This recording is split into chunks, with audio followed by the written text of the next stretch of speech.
Aloha! Welcome to Departures to Alpha Centauri.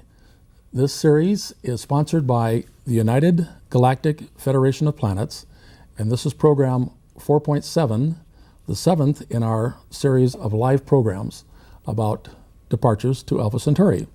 Tonight's program is entitled Pigs and Greed. Now, when I talk about pigs, I'm talking about these pigs. These are 5 countries in the Mediterranean that just happen to have the letters P-I-G-S in their names. They play an important role in events that are happening in our world today and also tie in to a program that I did at the 3rd level several months ago. You can access this program on YouTube or through Google, and the name of the program is Greed, and it talks about the primary fault of the human species. And what I'd like to do is to play for you a portion of that program. Now, for those of you that are regular viewers, you know that there are 3 levels to these programs. I'm wearing a Hawaiian shirt, so apparently this is a level 1 program, and it's rated PG-13, and no one should be offended by anything I have in this program. But the level 3 programs could offend some people, and I'm going to extract a portion of a level 3 program, but I don't believe anything in that program will offend anyone. So don't be concerned if you see me with a white shirt on. This is also a call-in program tonight, and I encourage anyone watching to please give me a call. There's our numbers on the bottom of the screen. For those of you in the Tucson viewing area, you don't have to use the area code, but for anyone watching on YouTube, you'll need to put in the 520, and the phone numbers are 520-624-2792 and 520-629-0683. Now, I would like to thank Mike, who called in on the last program back in July. I really appreciate his calling. Only problem was he called at the end of the show, and we pretty much ran out of time. He had a lot of great questions. I would love to have talked over with him.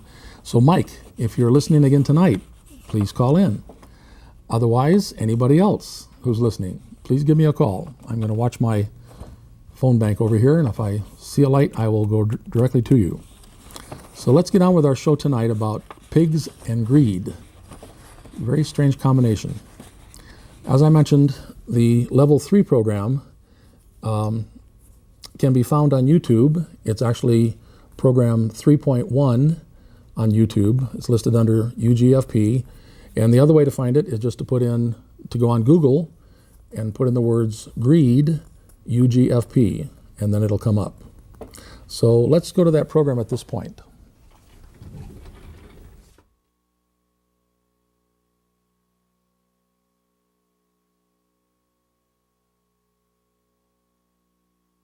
So all of a sudden, something new appears on the horizon called democracy. Instead of having kings that were greedy, all of a sudden, a new concept comes along where it becomes one man, one vote. And each person is responsible and accountable. And America is created.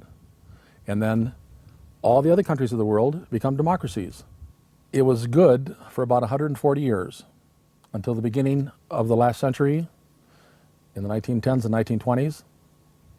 Unfortunately, the American system became corrupted. And the way it was corrupted was when they created the Corporation Act. As soon as they created corporations, the whole idea of one man, one vote, and personal responsibility, personal accountability, went right out the window. Because corporations have the same rights as an individual, but they're not responsible and they're not accountable. Corporations can kill people. Corporations can steal. Corporations can lie. Corporations can do all those bad things I showed you on that other chart, and they get away with it. The executives of the corporations can do all kinds of terrible things. and they're not accountable. Look what happened when the stock market collapsed. All those investment bankers on Wall Street threatened to shut down the entire world economy unless the US government dumped trillions of dollars into their coffers to keep them going, which then allowed them to survive. But then last winter, they rewarded themselves with hundreds of millions of dollars in bonuses. Well, that's what corporations can do. They can blackmail governments. And it's all about greed. It all comes down to money. And one of the saddest things is that it's getting worse. In 2002, Fortune magazine ran an article about you bought, they sold, and in this article, they talk about hundreds of greedy executives since 1999 at America's worst performing companies who have sold $66 billion worth of stock and at the same time told their investors, buy. And this article has all these executives that have made tens of millions, hundreds of millions, billions of dollars off of their companies and stole the money from the investors. Well, this was in 2002. Today, we have 400 people in the United States that have more personal wealth than half of all the rest of us. This country has 300 million people. Half of 300 million is 150 million. There are 400 people that have more wealth than those 150 million. It's gotten worse. In 2002, it was just these guys. Today, there's many more. And they're controlling all the funds, all the money. Well, it's all greed. Greed is totally out of control. And it's the primary fault of the human species. So at this point, I'd like to wish you all aloha and a hui ho. Until next time.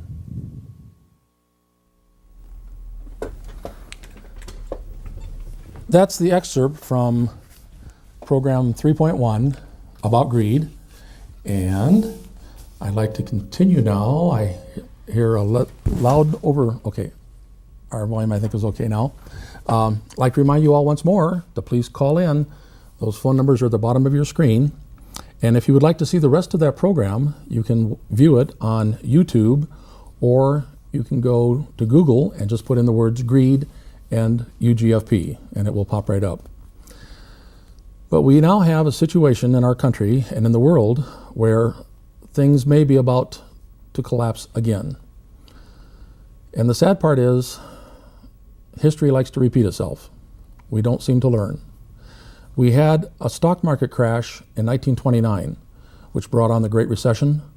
And in the 1930s, President Roosevelt passed legislation to control banks.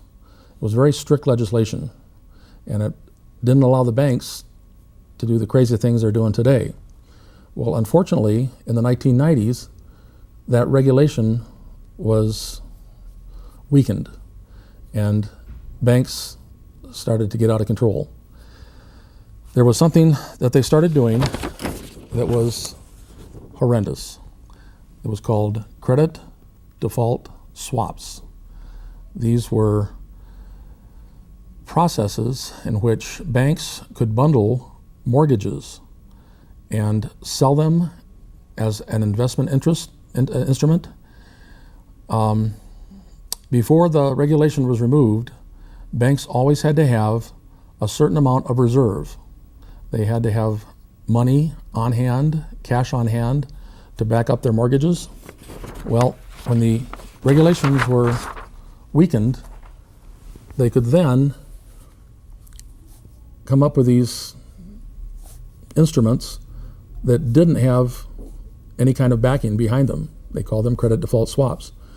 My youngest son is a mortgage broker in Hawaii, and he's explained to me that what they would do is to take $100 million worth of mortgages and bundle them and then sell them to large investors for 110 million, 120 million, whatever the market would bear. And at that time, everybody knew that real estate in America was a good investment, so loans on real estate in America would also be a good investment. And these loans were collecting a moderate amount of interest, and people could make more than the 110 or 120 million that they paid for that bundle of mortgages. The problem was, in 2006, we had a collapse of the real estate market. I'm sorry, in 2008, we had a collapse of the market. 2006, things were still going gangbusters. And all of a sudden, those bundled mortgages were no longer worth 110, 120 million. They couldn't even sell them for 90 million. And they couldn't back them up. Well, the sad part was a lot of foreign countries trusted American financial institutions. And several countries around the Mediterranean, Portugal, Italy, Greece, and Spain, invested their national treasuries in, let's see if I can clear that, in our credit default swaps. And then when the entire market started to collapse, their treasuries were lost. Now we've seen in the months of June and July rioting in Greece. It's gotten to the point where they just can't pay anything. And the euro, the European dollar, and the countries that support it have tried to bail out Greece, but in the process, their institutions have been taken over by banks. If you can believe this, the Parthenon and other structures in Greece are now owned by Bank of America. Well, there's something wrong with this story. And to explain more of what happened, we need to back up to 2008. In the summer of 2008, two major investment firms became bankrupt, Bear Stearns and Lehman Brothers. And in both cases, the government allowed those investment companies to go under. Well, the other investment companies went crazy. And they threatened the U.S. government that if you allow us to go under, we will destroy the world economy. And those of you that might remember in the fall of 2008, during the presidential campaign, there were all kinds of running around. And one of my favorite stories involves David Letterman and our senator from here in Arizona. John McCain was running for president against Barack Obama. And he was scheduled to appear on David Letterman. And he canceled just minutes before the show went on. And Letterman had to scramble to find somebody to replace him, so he got Keith Olbermann, who I guess just happened to be down the street at MSNBC. But for the next week, Letterman ranted and raved about how that seat in his studio was the path to the White House, and how McCain blew it when he canceled. And on top of that, McCain said he had to leave because he had to get to Washington to help deal with this financial crisis. Well, he didn't even go to Washington that night. He stayed in New York City. So he could have appeared on Letterman, and that incensed Letterman even more. So it's curious how politics and entertainment sometimes intertwine, and maybe Letterman was right. McCain messed up. But the story is, those investment bankers in New York on Wall Street threatened to collapse the world economy unless the government of the United States bailed them out. Well, the whole reason they were in this situation was because they had created an instrument which a few years earlier would have been illegal. They created credit default swaps, which then put them in this predicament. And it was the only way they could have created it was because the government removed the regulations. That wouldn't have happened if the regulations had been left in place back in the 90s. But by 2008, things were starting to fall apart.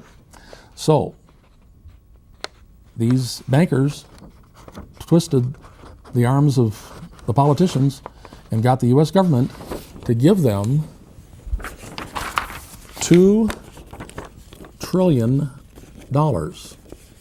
from the U.S. Treasury. And it bailed them out and kept them going. So they didn't destroy the entire world economy, but in my opinion, they didn't deserve the money. All they were doing was making themselves rich. They were bankrupting these poor countries, these other poor countries in the world, the pigs, by taking their national treasuries, by suckering them into buying these credit default swaps, which apparently were a horrible investment. Well, our government bailed them out, and they're still operating, and they've paid back some of that money. They've set up the TARP program, the Toxic Asset Relief Program, to bail out those banks.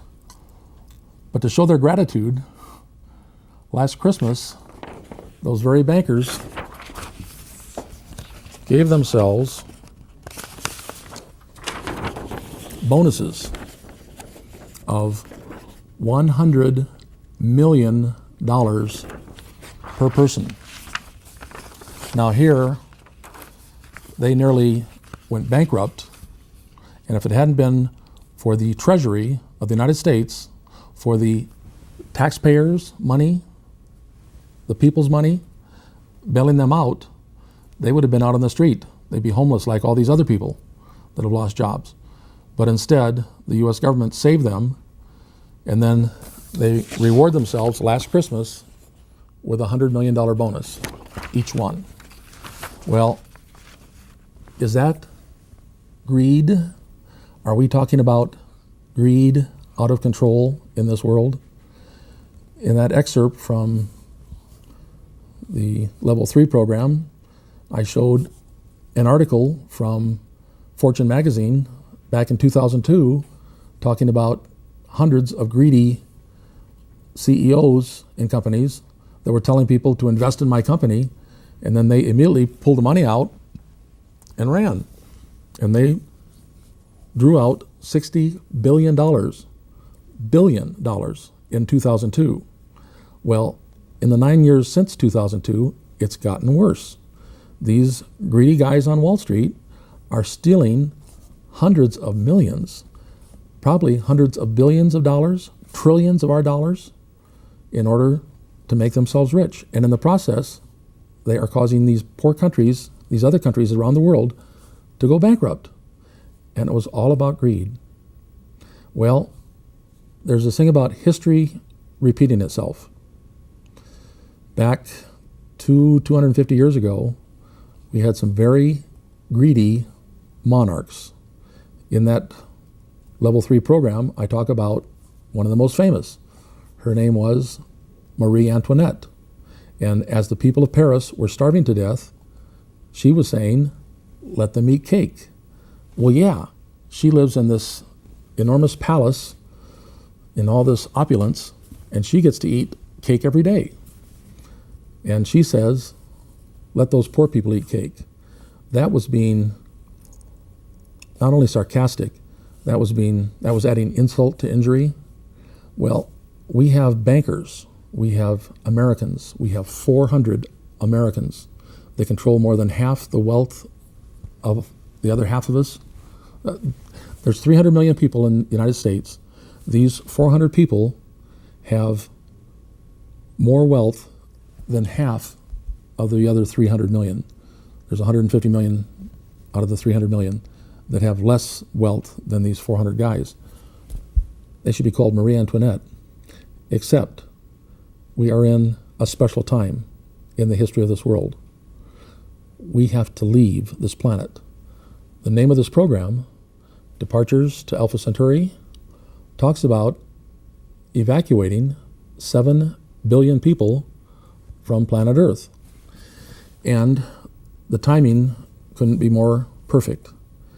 If you were to consider what would happen if this world continues at the rate that it's going, if we have billionaires becoming richer and richer to the point where they become trillionaires.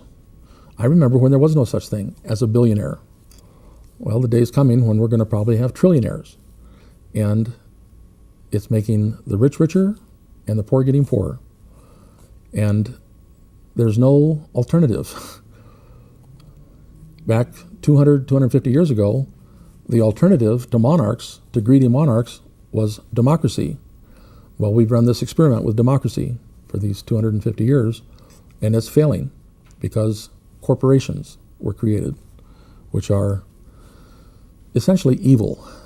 They are a way to avoid responsibility and accountability. When the country was first started with democracy, it was one man, one vote, and everybody was responsible for his actions. But in the 1910s, 1920s, our government came out with the corporation laws, which then allowed companies to do all kinds of horrible things. They have the rights of an individual, but not the responsibilities or the accountability.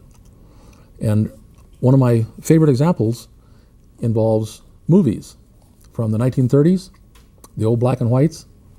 George Raft, an actor, often portrayed a mobster in these old black and white movies. And there's one movie where he gets sent to prison because he's a loan shark. He's charging 4% interest as a loan shark to his clients, and that violated federal law. In the 1930s, if you charged 4% interest, you were violating the usury laws, USURY. That's how they were spelled. And in those years, they limited banks and institutions and even loan sharks on how much they could charge in interest. And sure enough, those laws were removed. Oh, I have a phone call. Here we go. Hold on. Hello? Yeah, let me mute my television. You're actually live, huh? Yes, this is live. Yeah. What's your name? I got one quick question. Sure. Quick question. I've been listening to a few of your shows. Is Alpha Centauri the same as like Planet X? No. Alpha Centauri is the closest solar system to us. I thought it was a planet. It's actually a group of 3 stars. There are 2 stars that are the size of our sun. They're as far apart as our sun is from Neptune. And then there's a 3rd star that's a red dwarf. And they now believe that all 3 suns may have planets in the habitable zones. And if you're really interested in this, I recommend you go on YouTube and bring up Kepler, Kepler. NASA put a telescope up in space back in 2009, and it's now confirmed 1,232 planets around suns within an area of our galaxy, 1/400th of the sky, that are in the habitable zones. Cool. Hey, thanks a lot. Yeah, what's your name before you go? Are you still there? Well, thanks for calling. Anybody else, please call in. Good fun, as we say in Hawaii. So where was I? Oh my goodness, we're down to 1 minute and 30 seconds. So I guess it's time to wrap up. As you folks may remember, we had another crash of the stock market back in September of 2008. This really got all the banks and politicians excited. The Dow Jones lost 777 points on September 29th, 2008. And I did my darndest to try to get through to Diane Sawyer. She was one of the morning co-hosts of Good Morning America. And I sent her half dozen or so letters. I sent her cookies and macadamia nuts and boxes of tea and all kinds of stuff to tell her about this event coming. But I could not get through. The major networks do not want to hear this kind of stuff. And that's one of the great things about Access Tucson. This really is free speech television. This is the only way I can get this message across. And then on March 9th of 2009, I went down here to KGUN, our ABC affiliate, and tried to tell them, put it out on the news, that if people have money to invest, buy today on March 9th.